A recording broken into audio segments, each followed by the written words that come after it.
Welcome to Oddball. I just scared the shit out of Izzy Gutierrez. My name is Amin Elhassan. We're both in studio in Miami.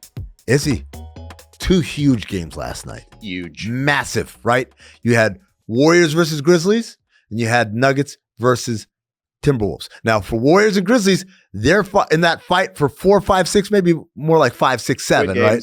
More like 5, 6, 7. Meanwhile, Denver hunting up for 2, while Minnesota's trying to get out of 7 up to 6. Where do you want to start? Give me that 4, 5, 6. Give me Warriors. Yeah, let's talk about the Warriors. Let's talk about Steph Curry, 52 points, 10 rebounds, 8 assists last night, 12 made threes. Izzy, if I asked you who's made 11 plus threes more than anyone in NBA history? It's Steph Curry. Yeah, like the number of times he appears on the list, I looked at the leaderboard and I was like, damn, like the most is Klay Thompson with 14 in a game, right? And then there are a couple of guys with 13 in a game, including Steph. And then some guys are 12, and then some guys are 11. And then at every step, other than that number one spot, it's Steph Curry, Steph Curry, Steph Curry. Oh, he did it. This time he did it. This time they had a funny story on Brandon Pajemski, who on the Warriors broadcast, who had his first 7 made 3-point game, I think in their previous game. Yeah. And they showed the list, and it's, Brandon has 1. Steph has 140 something. It was absolutely ridiculous. But this is what he's been doing since Jimmy got there. Like, I don't know if people are just spoiled by Steph or whatever, but if you go back to that unanimous MVP season and look how many times he had 12 threes or more, I think it was twice. Yeah. Right? And since Jimmy has gotten there, he's had double-figure 3-pointer games now twice and a couple of 50-point games. And so this is peak Steph Curry. Like, the idea that you're even discussing Jimmy Butler in any capacity when it comes to this, even though I think Steve Kerr said he had the play of the game on a pump fake where you got Jaren Jackson Jr. up in the air and fouled him out. Sure it was, Steve. Of course you've got to say that to Jimmy Butler. But this dude, Steph Curry, I misspoke. He's not a dude. This alien, Steph Curry, if he can do this, if he can maintain his health and not fall on his tailbone, not twist his ankle, this is the reason why, to me, they are the second favorite in the Western Conference, right behind Oklahoma City. I would tell you, and that's the part that scares me, because if he's not this, not only are they not the second favorite, they're not even top 5, maybe, as far as favorites to win the West. Yes, the variance is crazy. And I don't think, when I say if he's not this, and it's not because I think, Steph isn't this good or he can't play like this consistently. It's because I think the Warriors are squeezing every last bit of goodness that is Steph Curry out of him in this. Like that game yesterday, I get it. Jimmy had a good stat line. He had to play the game according to Steve Kerr. But long stretches out of that game, I was watching like, oh, man, if Steph was just like merely his regular goodness as opposed to this, they're losing this game. Right. And I don't know how many times you can go to that well and expect everything to go according to plan. What can you do, though? If you're the opposing team, like go last night, they had, I think it was Jalen Wells, 94 feet on the dude. When he crossed half court, double team, get the ball immediately out of his hands. They run a little 4-on-3 action. The ball gets back to Steph. Yes. That's a 3. And there's, you go back to, I don't know why, I thought this was part of his game from the very beginning, but it wasn't, right? It wasn't until first championship season against the Memphis Grizzlies in the second round, where Steph was so frustrated, the staff was so frustrated with the Grizzlies getting them out of the early offense with their defense, that's when they started to implement a lot of the late shot clock stuff, the relocation stuff, and Steph was all of a sudden, now you don't have to guard me for 12 seconds. You have to guard me for 24 seconds of that. And that opened up the game, the hardest part, immediately for the next season. That's the hard, like Steph Curry, and I know I said this in like 2015, 2016. I'm curious now, 10 years later, if that's changed. But Steph Curry, the way he plays basketball is antithetical to everything that defenders have learned for 100 years of playing basketball. Number one, and this is stuff like at any level, whether it's high school all the way up to the pros, guys coming up court, we're picking them up at the 3-point line at best. Right. If they set we used to teach this. I remember in the NBA. Maybe heels on the 3-point line, yes. If the screen is set above the 3-point line, you go under no matter what. And they're like, no one's shooting from there. And so Steph comes along and it changes that. So everything, generations of basketball knowledge have taught you hey, screen is high above the 3-point line. I'm going under, meeting him on the other side. But with this guy, you got to go over, no matter where it is. Right? Go back to double bang game. Anthony Roberson, not there in time. Because why would I be there at any time, right? Number 2, and this is a big one. I'm guarding someone. He's engaged in the play. He gives up the ball. 90% of basketball around the world. Well, my work here is done. Take a breath. We got the ball out of the best player's hands. Yep. Now someone else is going to go mess this up. Except when you play this guy. Right. Because that's not only is that not the end, that's literally the beginning. Everything he did up to here was a decoy. He's not really trying to break you off the dribble, even though he can, and if he does, he will. He's doing this to give this up to start his crazy sprint through screen after screen after screen. And what they always say is, oh, they set moving screens in Golden State. They set moving screens on every team in the NBA. The difference is you're setting moving screens for, Royce O'Neal, and they're setting them for the greatest shooter who's ever lived. So what makes you think that is going to come to an end? What makes you think he won't be able to do that if he can do this in the regular season in March when, you're not supposed to be your sharpest? 2 Fridays ago, falling on your tailbone against Toronto. A couple of years ago in the playoffs, or it was, I guess 9 years ago in the playoffs against Houston, slipping on a wet spot and then having a partial, these are the things, right? That basketball, there's no way you can't bubble wrap it, right? He's got to go out there, he's got to play, but the more effort and exertion, the more likelihood of some crazy freak thing happening. I'll add 2 things that if you're just going by, situations that you've seen in the past, twice he has been injured either in the playoffs or going into the playoffs, and they still won the championship. The third time was that one against Houston. They didn't. That's when the Cavs came back. And it makes me wonder, not just before we get to Jokic, which might have the crazier stat line tonight, not just can he do it for these playoffs, but why can't Steph Curry do this into his 40s? The same way LeBron James is doing it. 5 more years of this, I think is perfectly feasible. I think what we've seen with both of those guys is they need help. Sure. Right? Sure. Them as it, because. But you're still an all-star. No, absolutely. I talked about this with Dwayne Wade when he was here, but before he left, right? And I remember Mike Ryan and the Levitar Show guys were like, this is Dwayne Wade. And I said, man, he's hit that point where it used to be, I'm Dwayne Wade. When I play my best, my team is at its best. Like when I'm getting the ball, when I'm scoring 30, whatever, that is also the best version of my team. And by the end of his first tenure in Miami, we'd reach the point where it's like, I'm Dwayne Wade. I can still do those things. It is no longer in the best interest of my team, though. It comes now at the expense of my team rather than at the if benefit. You're that guy, though, if you're Steph Curry and have, I'm just giving an example, obviously he won't be the same age, Kevin Durant, like a Kevin Durant type that you can, hey, he's got his own offense. You just give him the ball and get out the way and still do the Steph stuff.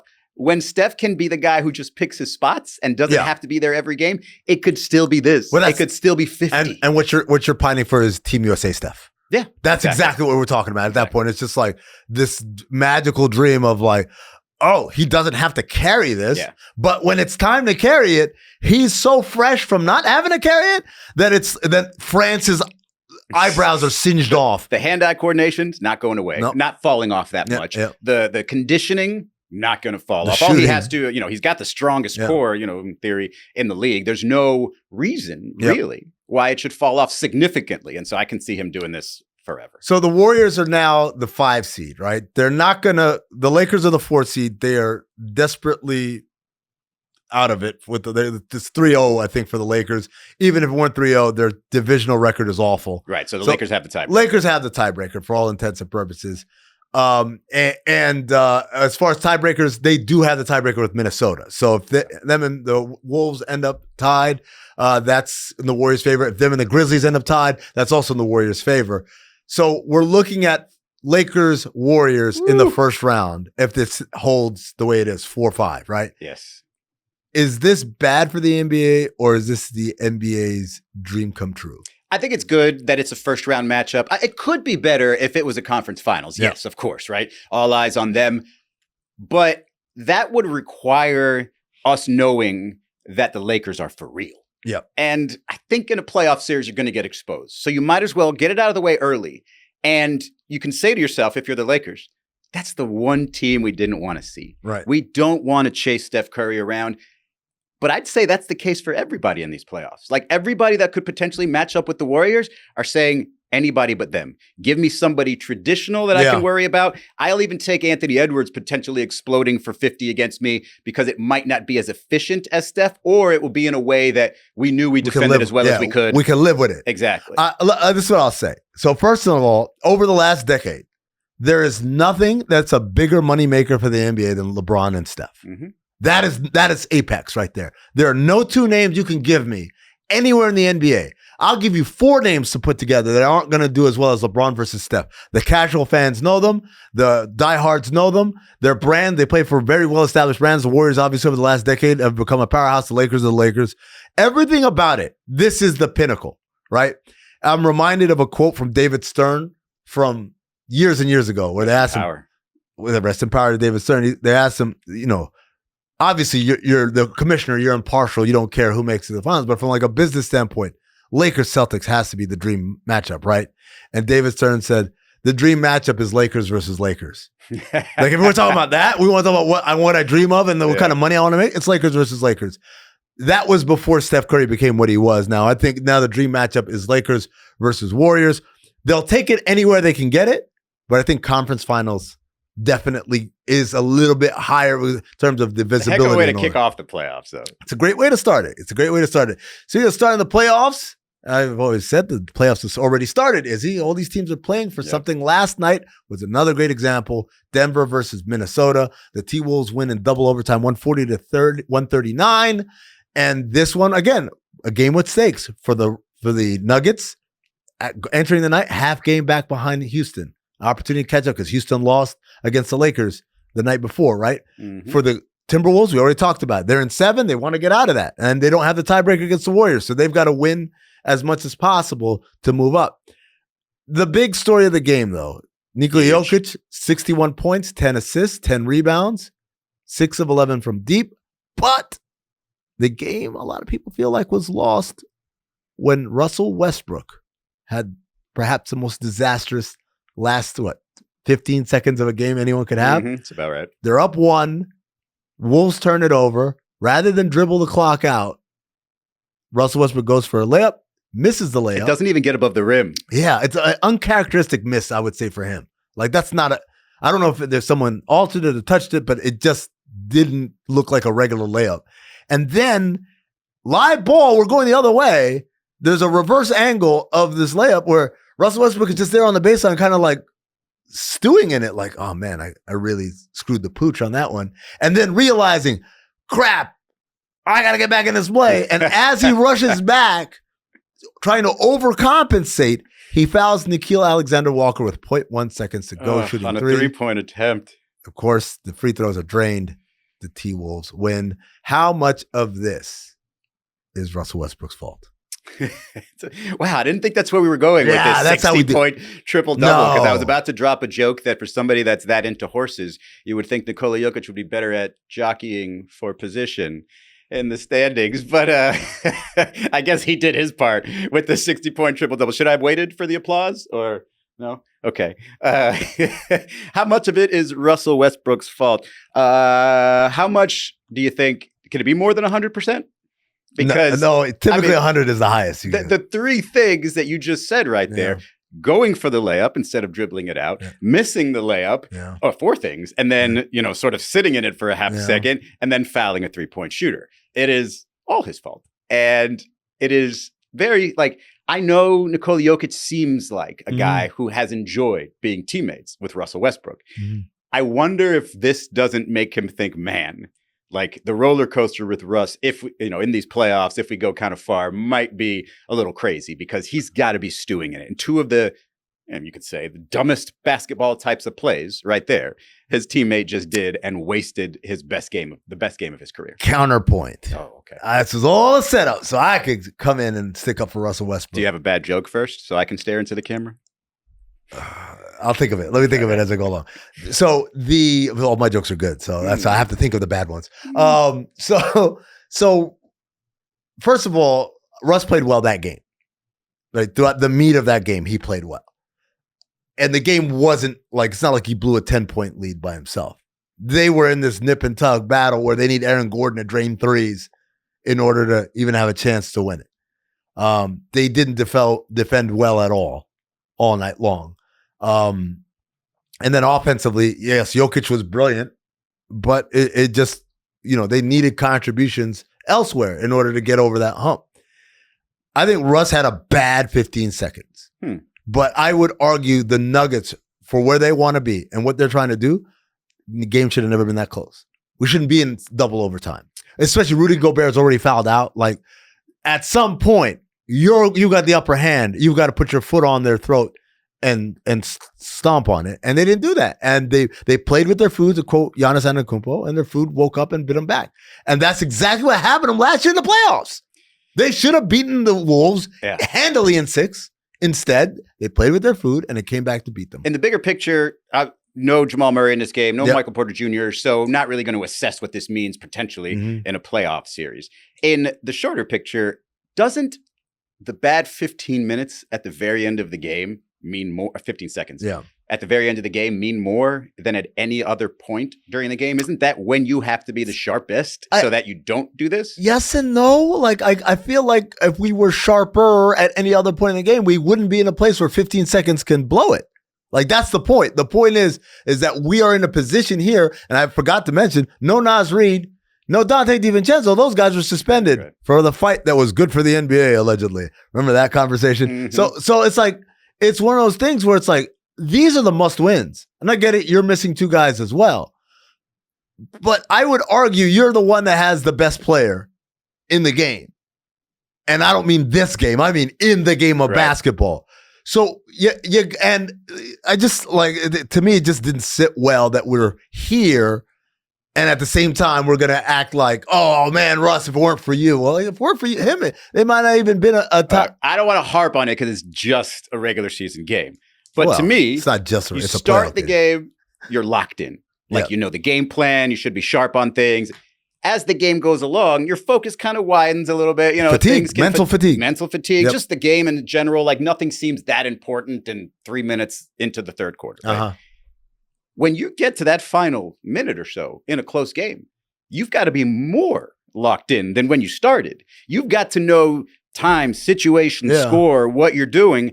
And it was just clear at that moment that Russ had zero plan. He just thought, I'm going to play defense. Oh no, I got a turnover. What am I going to do? You've been an MVP. You've been in the league forever. Like, it reminds me of playing like football with a quarterback who just doesn't know the game. Let me rephrase. If he had made that layup, would we be having this conversation? Well, it depends on what happens after. If he makes a layup, they're up 3 because they were up 1 at the time. They're up 3. And if Minnesota hits a 3, I'm still having the conversation. And then Nickeil Alexander-Walker still gets fouled by Russell Westbrook, who's running back to get back into the play. And it's still the same mistake. It's still the same, not using the clock and still fouling the 3-point shooter. It's the same situation. I think that fouling the 3-point shooter was more of a repercussion of the events that happened before it, right? Him missing the layup and then being like shocked that he missed the layup force him to have to overcompensate and run back, as opposed to if he makes the layup, he probably gets back in time. But if not, for the purpose of the hypothetical, I guess my thing is, we're doing a lot of Monday morning quarterbacking on this. Really quick, before we go to break, and we go to headlines next. Is this, if you're Minnesota, do you want to see Denver in the playoffs? I mean, yes. If I'm Minnesota, the lower seed, yes. I want to see the team that I know I can beat, haven't lost to since last year's playoffs. All right, here we go. Okay, we're going to play Papa Slot plus the return of headlines.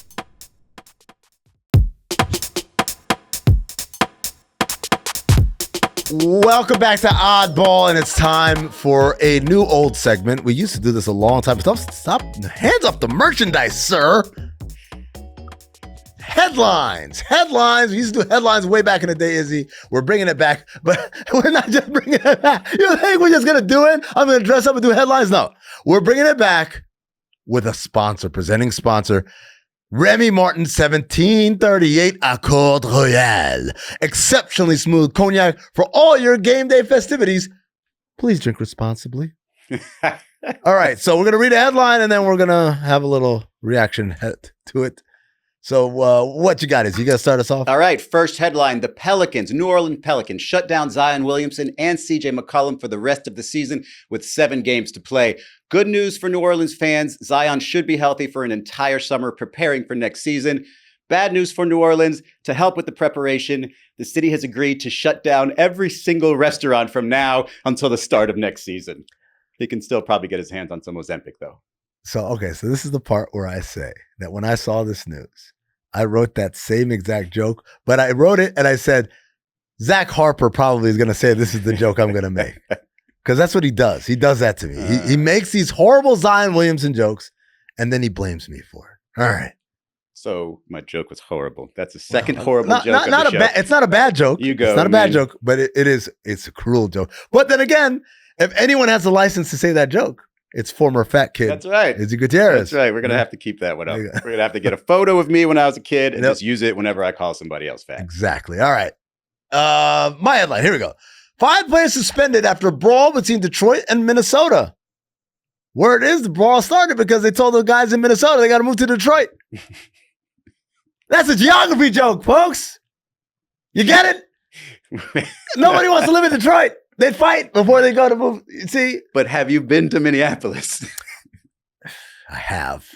Is it that much better? Well, it is actually. Okay. But yes, in the grand scheme of things, yes, they're closer to the other in the spectrum than they are to anything. I'm going to go ahead and guess that Zach Harper predicted that joke as well. Yeah, well, and look, my geography jokes are a little predictable. Is it my turn? Yes, it is. All right. In Atlanta, a fan participating in a contest during a timeout injured his leg so badly on a layup attempt that he was taken off the floor on a stretcher. On the way off the floor, he shared a nice moment with Trae Young, who tapped him on the head and said, "Should have pulled for 3." There's also no confirmation of the rumor that Trae jumped onto the stretcher and yelled, "Take me with you." Oh, come on. No, man. Not the best place to be, Phillips Arena. Well, not the best place to be, but some people think that the NBA would be better off if LeBron played elsewhere. And by elsewhere, don't mean Los Angeles.